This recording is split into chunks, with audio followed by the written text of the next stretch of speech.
দেখেন, তিনি যদি বিধির কথা বলেন, বিধি দিয়ে তো তিনি আইনকে বুঝিয়েছেন।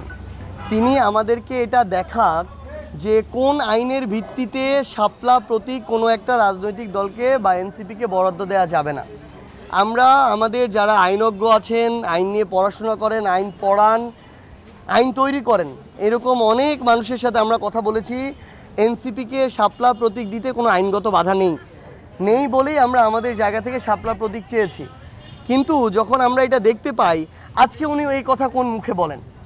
এই প্রতীক তো আমরা আজকে আবেদন করি নাই। আমরা যেদিন রাজনৈতিক দল হিসেবে নিবন্ধনের জন্য আবেদন করেছিলাম সেদিনই তো আমরা এই প্রতীক চেয়েছিলাম। তাহলে বিগত কয়েক মাসে এটা তিনি কেন ওই তাদের যে শাপলা প্রতীকের তাদের যে লিস্ট মার্কার, ওই লিস্টে এটা কেন অন্তর্ভুক্ত করেন নাই?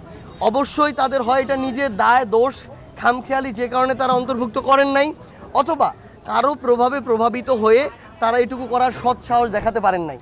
যেই নির্বাচন কমিশন একটা রাজনৈতিক দলকে তাদের প্রাপ্য মার্কাটা দেওয়ার সৎ সাহস দেখাতে পারে না, আমরা মনে করি সেই নির্বাচনের অধীনে একটা সুষ্ঠু নির্বাচন এই বাংলাদেশে হতে পারে না।